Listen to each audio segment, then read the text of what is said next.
Generation X, I want to talk to you while I got your attention. And I want to talk about us first. I want to have deep dive conversation into what we may have romanticized in our history and what we're seeing today.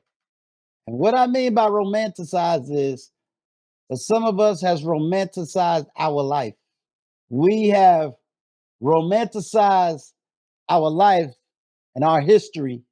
And what we're seeing today is the product of many things that we had to admit we done. Welcome to Uncle Stu's neighborhood, where you will receive knowledge, understanding, wisdom, and humor.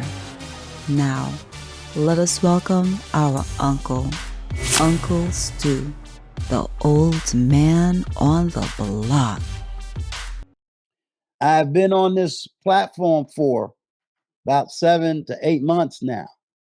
And one of the things that is constantly echoed, they talk about the baby boomers because we, Generation X, is the product of that baby boomer generation. A lot of us has produced the millennial generation.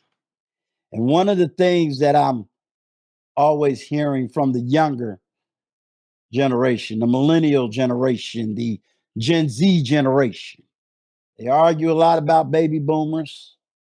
They talk about what baby boomers did, and a lot of them is not fully aware of Generation X. And these young kids is upset, they're angry, some is confused. And why are they upset? Why are they angry? Why are they confused? They're upset and they're angry because they're looking for direction. And a lot of us is acting like we don't understand them. A lot of us is acting like we grew up perfect and everything was perfect and that the ball was dropped by them. We got to remember that it's our generation where we saw women. They wasn't raising their daughters, they was raising women to be their girlfriends. We got to talk about this, y'all.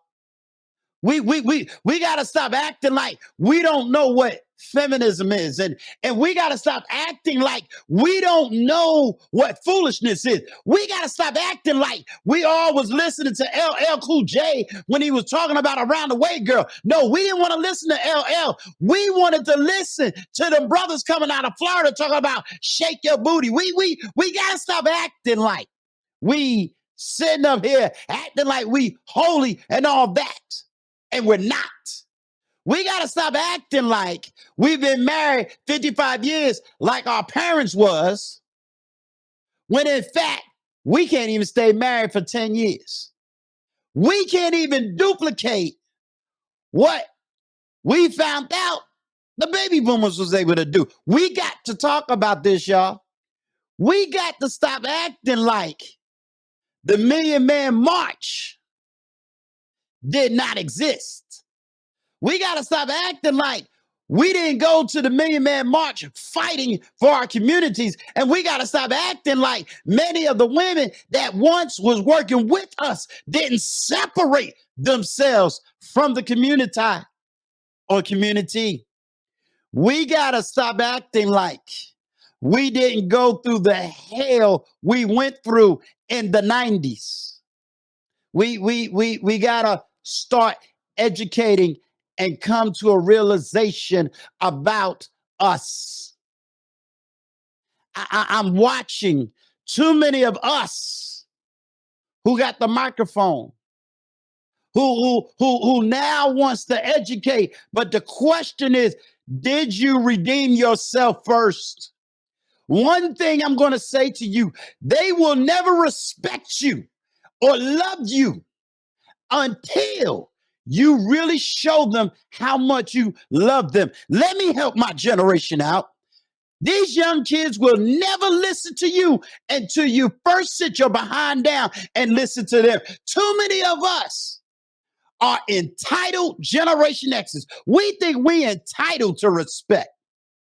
We think we're entitled to people to follow us. We think we entitled. We are the beginning of the entitlement era. And then when these young kids say that you're not entitled to the title, we get mad. How dare these kids say what they say? But the question is, are they telling the truth? I'll be the first one to say my parents was married for 55 years before my father went to go see Jesus. I couldn't duplicate it. I'd be the first to stand up and say I couldn't duplicate it. My parents, when my mother got pregnant, she got married and they stayed married. Can we duplicate that? Are we duplicating that? We knew who I think these young kids call them 304s. We knew who the 304s was, but the 304s never bragged about being a 304. Today, they brag about it. But you know what? Then we remember in the 60s, free love, drugs, sex, rock and roll. What did we do in the 80s, y'all? Let's keep it 100. Drugs, sex, and hip hop. Come on, I know that I got to be talking to somebody today. Ain't that the duplication of the 60s? And with that being said, we opened up Pandora's box because let's just keep it a buck. It was also the beginning generation. And I want to talk to the women now. I need some women just to say, you got it, This was also the beginning of when the black woman said, we don't need the black man. When there's a question about black empowerment and the question becomes about black empowerment, this was a time the black woman said they didn't need the black man. Let's keep it 100. One of the most powerful leaders, a woman we recognized in history in the 70s, a woman that we talked about and said she was part of the Black Panther Party. We put posters up of this woman with the big afro, was one of the most outspoken women during the Million Man March, Angela Davis. Angela Davis was against the Million Man March. So was a lot of other women against that Million Man March. We saw the rise of black women who was able to go into corporate America and they did great works. They was able to go into corporate America. They made a lot of money. And what happened? Little by little, we began to see black women separating themselves from the black man, the black home, and the black community. We began to see a lot of black women who was no longer raising their daughters to be daughters. They became their girlfriends.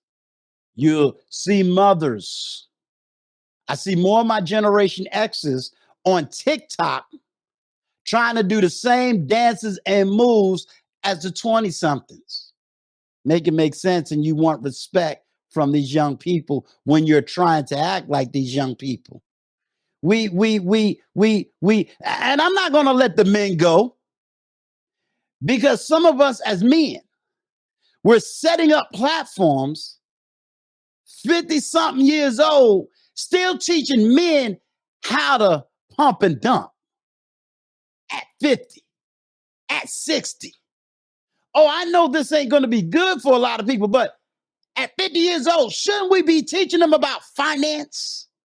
Shouldn't we be teaching them don't make the mistakes we made? Shouldn't we be teaching them how to navigate in this life right now? We done live half our life. You mean to tell me we ain't got our half of our life together enough to teach these young people not to make the same mistakes we made? Am I perfect? Hell no. Have I done bad things in my life? Hell yeah. Have I made bad choices and bad decisions? Yes. But the wisdom that I want to give these young people is not to make those same mistakes I made. Why? Because the grace that's on my life may not be on their life. Yes, I have a good woman. Yes, I was able to get married at an older age. Yes. But I'd be damn, I tell some young buck, hey, brother, don't worry about no woman. Wait till you're about 50 years old. Hey, bro, don't worry. Just learn how to pump and dump until you're 60 years old. And then you can get it together. That young buck may not be able to make it to 60. We telling women, girl, you got all the time in the world.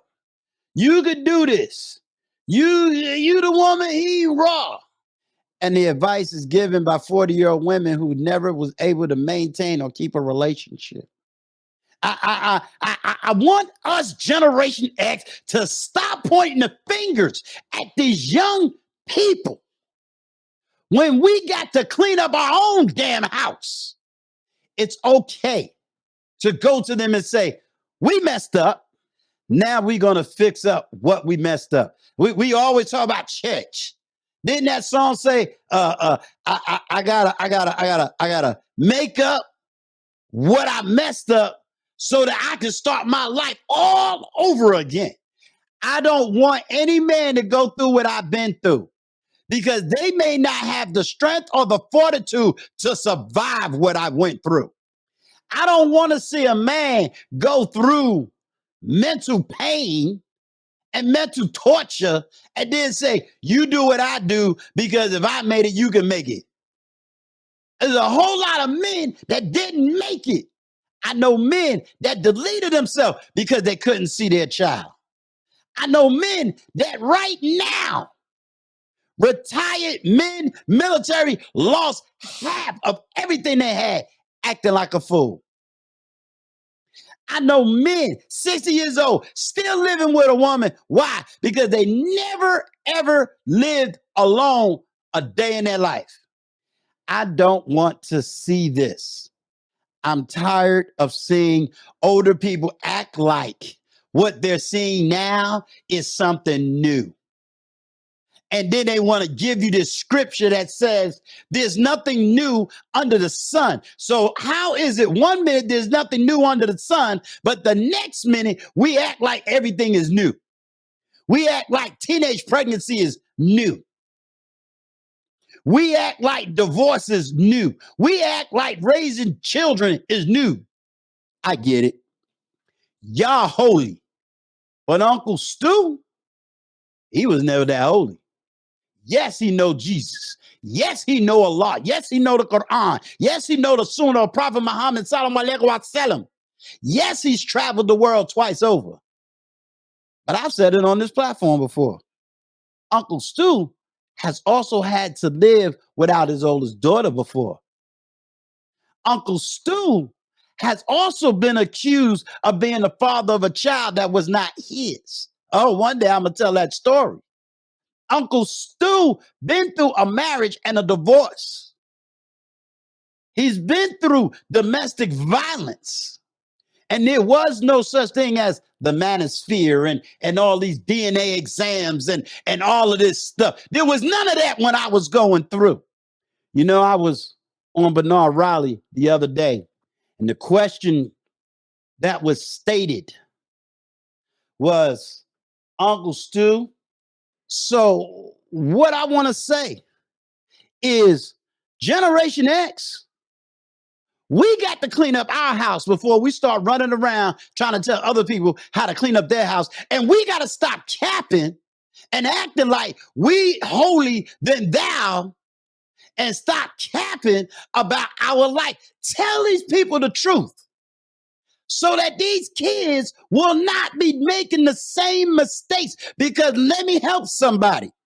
If they make these mistakes, do you not realize that it's going to multiply 2 times worse?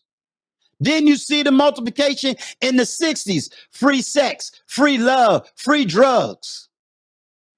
And I say in the 80s, what do we have? free sex, free drugs, except we didn't have the rock and roll, we had the hip hop. What are these kids doing today? Free sex, free drugs, and a whole different version of hip hop.